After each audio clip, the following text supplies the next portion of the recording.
As the summer winds down and students get ready to come back to the United States Merchant Marine Academy here at Kings Point, we're highlighting all the men and women who help put out the best product possible on the athletic fields here at Kings Point. And I can't think of anyone better to talk to before we get our season started. He was the offensive coordinator. Now he's the newly promoted head coach of the football team, Jameson, Croall, or as we like to affectionately call him here, Jamo. Jamo, thank you for joining us. Thank you for having me, Matthias. I guess we'll just start with, and I'll put in heavy quotes, summer. How the summer prep has gone for you. Yeah, we don't have much of a summer. So obviously with graduation in June and then the plebes coming in and doc, not a ton of summer. But the prep's been good. The prep's been good. Fortunate enough to have a new coach starting here in a few weeks, another part-time coach starting in a couple weeks as well, hopefully right before the season. Coach Kickle and Coach Basante have done a tremendous job stepping up into new roles as well. So really excited about the season and think we got a good group of seniors coming back here to rely on and move forward with for the next season. You're not new to this campus. You're going on your 11th season here, but you are obviously going to be coming in a very different role. Mike Toop has been here for 17 seasons. He's the winningest coach in program history. Yes. Tell me your journey of getting here, because you only spent about 3 seasons as an assistant coach on the offense. Then you come into a big role here, and now you're ready to take the reins. Yeah, I mean, my progression is I'm very fortunate, especially in this profession, to go from being an intern coach at Maine Maritime to a GA for 2 seasons. Really fortunate in those experiences to actually get to coach and take ownership of my own position. Really fortunate for Coach Toop to take a chance on me at 24 when he offered me the job. And moving forward, it was a role I probably wasn't ready for, but was able to figure out. And whether I'm ready for this role or not, I think we'll find out, but I will figure it out at some point moving forward. So. And we talked a little bit off the camera. You had a conversation with him today for 3 hours. I'm sure he has instilled a lot of different values and lessons on you over these last 11 seasons. What is the biggest lesson you've learned from him, or what are some of the biggest lessons? Yeah, I mean, almost impossible to qualify.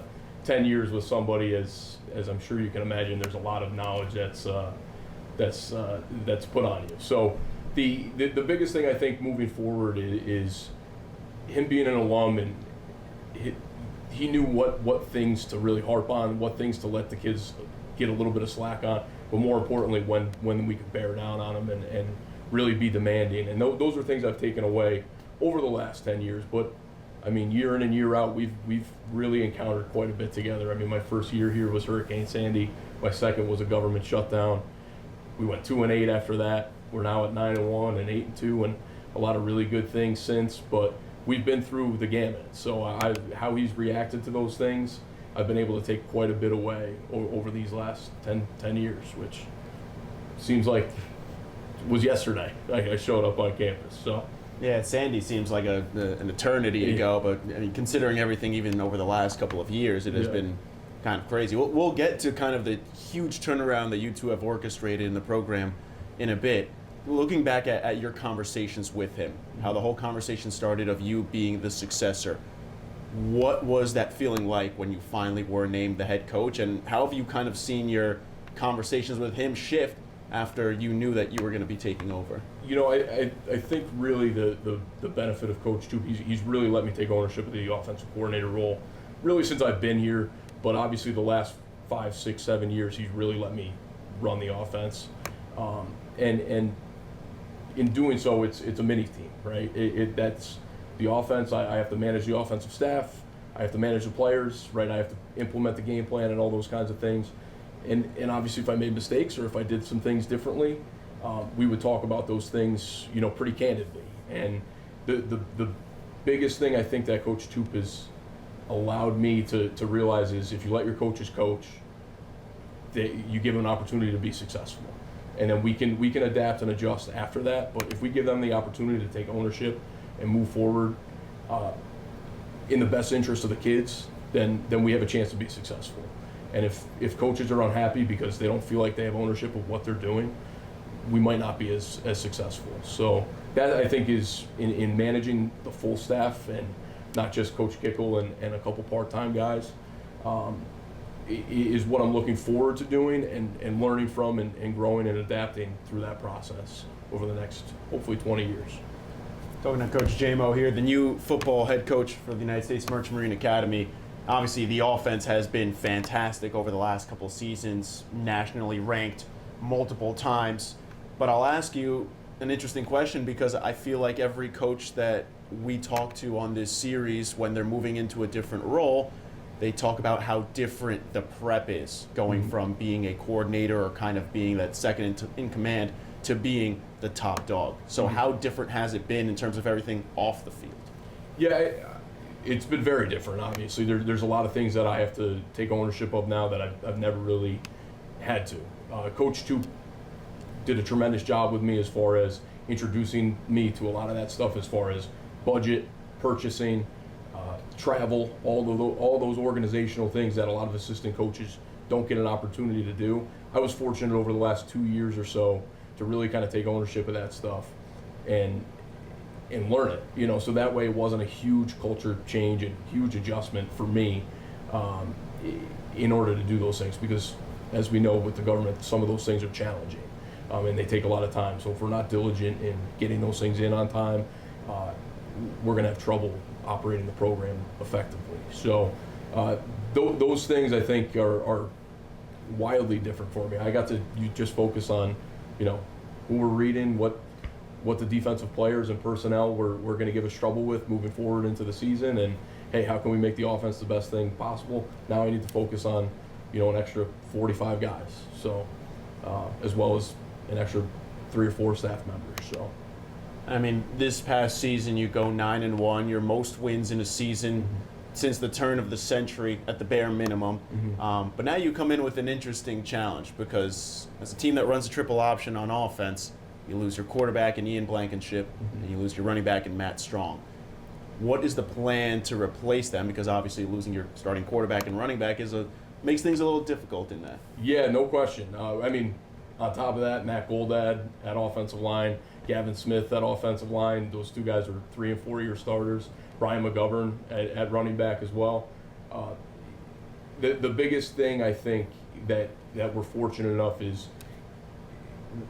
our kids have bought into what we do, right? So those guys behind those guys that are going to have to step up this year with not as much playing experience as you'd like. Jeremiah Wong at quarterback has been everything you want in a midshipman athlete here, academically, socially, regimentally, and what he does for us on the field as far as his attitude.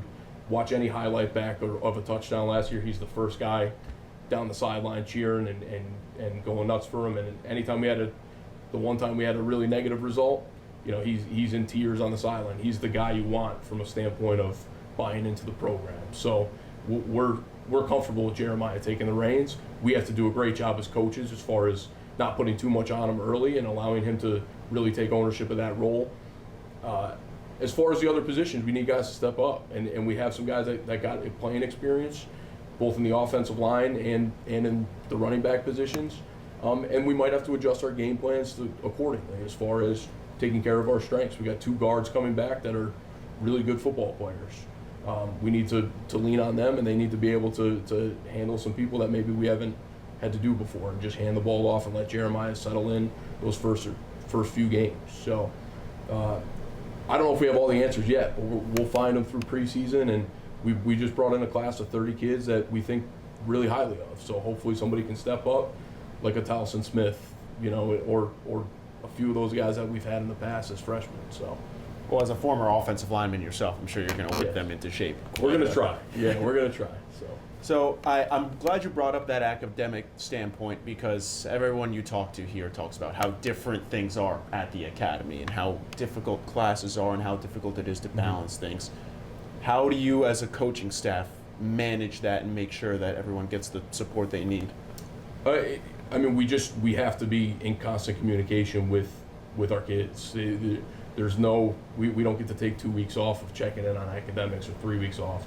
And these early 3 weeks here before we start football, where they're now in class, they really, we really try to instill that they need to get a head start and they need to set themselves up for success so they have an opportunity to try to focus a little bit on football when they get out to the field. But going from indoctrination into the academic school year and then adding football onto it, it's a challenge as a plebe, and those are the guys that we're mostly focused on, this time of year. Our upperclassmen have been through that plebe year. Most of them have been out to sea. For the most part, they should have a pretty good grasp of that stuff. So it's not an easy answer, but trying to get the right kids into the recruiting process who know what it takes to multitask and be a part of something bigger than themselves, and a great student who hopefully can be a pretty good football player for us is also part of that equation. I'll ask you one last question. Mm-hmm. You're a Springfield alum. Yeah. Last season, there was only one blemish. Yep. It was to Springfield. Appreciate you bringing that up. I have to, unfortunately. Mm-hmm. Tell me one thing that maybe we haven't mentioned to this point that is going to put you guys over the top this season and get you into the NCAAs. That's not our focus. To be perfectly honest with you, our focus is producing a quality midshipman here, right, and allowing them to buy into our program. And we think that if we focus on those little things of being a good person, being a quality midshipman, working your tail off on the football field, all those little things are going to accumulate to the success that our players want and our alumni want. We are not focused on wins and losses. We are focused on doing the little things well, and hopefully that'll take care of the big things. I had him for the first 10 minutes of the interview, and I was going to throw something at my head. Jamo, I really appreciate you joining us. Good luck on your first season. Thank you so much. Beat Coast Guard.